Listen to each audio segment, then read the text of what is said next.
والسابقون السابقون أولئك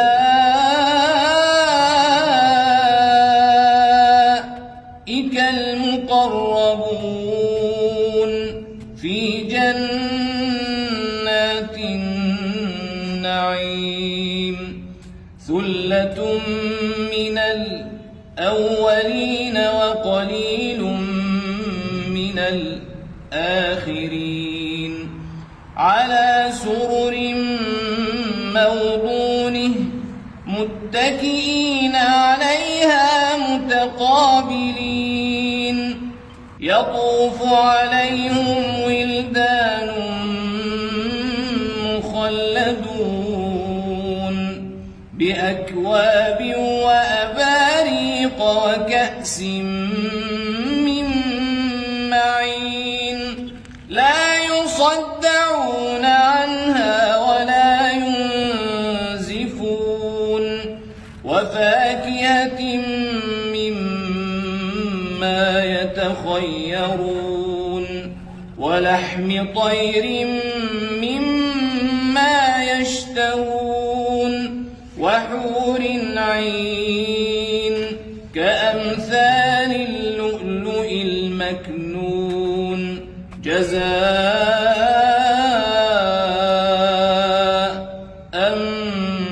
بما كانوا يعملون. يا لوكا يا لوكا يلا يا باشا. شفت من غير اي فاول، من غير اي فاولة. شفت انت بتتزحلق فين بقى؟ كنت بقيت عند خالي مع ولاد خالي مسك ومالك، وهنتحرك حاليا نروح ولاد خالي عندهم تمرين، بعد كده نرجع البيت ان شاء الله. ماشي يلا اضحكي بس اضحكي. انت ما عندكيش اسنان ولا ايه؟ انا مصور على فكرة، ده فيديو. خلاص يا بنت انت مبسوطة؟ تيجي معايا نسافر؟ مبسوطة يعني؟ بس انا مش باين اهو، كده باينين كلنا. يا مسك انت شايفة نفسك؟ اهو ماشي، قولي اي حاجة. تشيز. ماشي يلا. لا اختك يعني. مسك مسك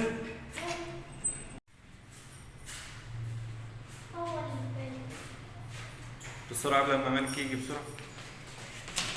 كنت هتقع، كنت هتقع. تعملي اي حاجة.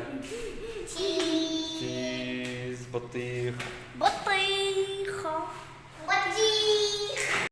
حتى مقفول. لا هنبقى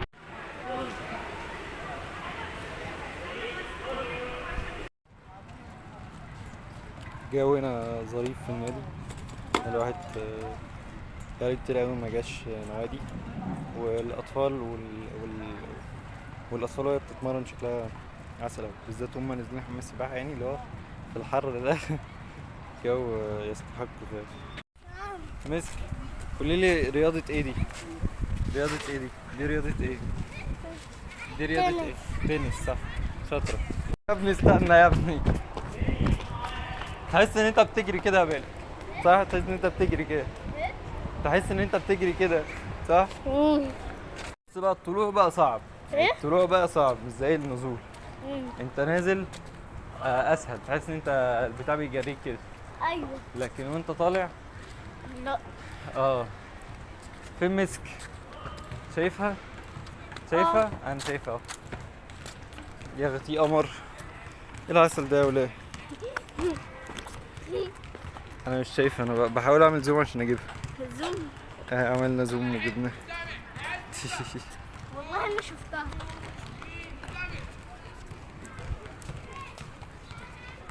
يا لوكا عايزين عنوان للفلوج ده. عايزين عنوان للفلوج ده نسميه ايه؟ فلوج ايه؟ الفلوج اللي انا بعمله ده نسميه يوم في النادي. ايه رايك؟ ماشي.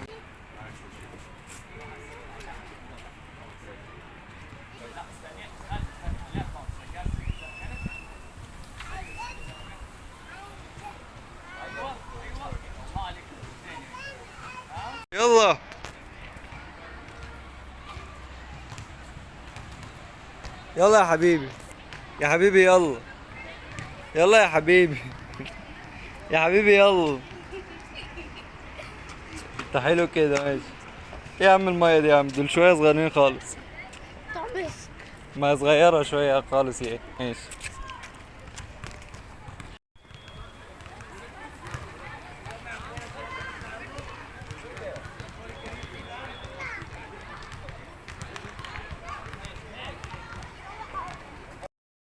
وصلنا البيت. اللي انا كنت عايز اقوله في الفلوج ده، هو فلوج يعني عشوائي ويوم يعتبر مع ولاد خالي وكده.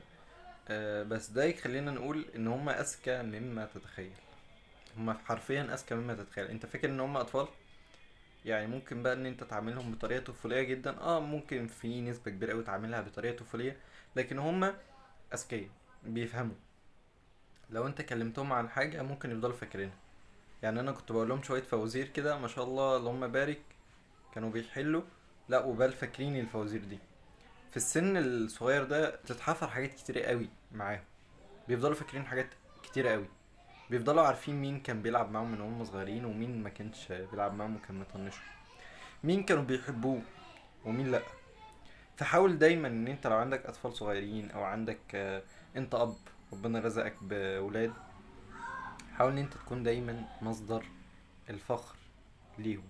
حاول ان انت تكون مصدر السعادة والالهام والقدوة الحسنة ليهم. حاول ان انت تكون صاحب اثر في حياتهم، لان هما لما يكبروا مش هينسوا ده. لان هما لما يكبروا مش فعلا لان هما لما يكبروا هيكونوا متأثرين بيك، بافعالك، باقوالك، بكل حاجة. وخصوصا في السن ده لو انت اب، حاول بقدر الامكان تعلمهم ازاي يطيعوا ربنا من هم صغيرين. بيقعدوا عشان يشربوا، مش علشان المية ما تنزلش في رجلهم والكلام الفاضي ده. هي ليها ناحية طبية، ولكن بيقعدوا عشان يشربوا، عشان دي سنة. علشان الصح ان انت تقعد وتشرب على 3 مرات. علموا ولادكم الكلام ده. قولوا لهم اقعد يا حبيبي وانت بتشرب، واشرب على 3 مرات زي النبي صلى الله عليه وسلم. وهكذا. عرفوهم، علموهم. ما تحسش ان هم عيل صغير في اي كلام، لا، ما هو ده اللي هينشأ عليه. ومن نشأ على شيء شاب عليه. من نشأ على شيء شاب عليه. خلي بالكم يا جماعة من الأطفال اللي حواليكوا. حاولوا دايما تكونوا لطاف وجمال ومؤثرين في حياة الأطفال. وزي ما قلت في أول فلوج ليا أنا فاكر، قلت الأثر. تخيل انت مثلا تعلم طفل صغير الفاتحة، ويفضل طول عمره بيقرأ الفاتحة بسببك انت اللي علمتها له في البداية خالص. تاخد ثواب كل ده. هو طول عمره هيقرأ الفاتحة في الصلاة، فطول ما هو بيصلي انت بتاخد حسنات وأجر ويزيد الأجر.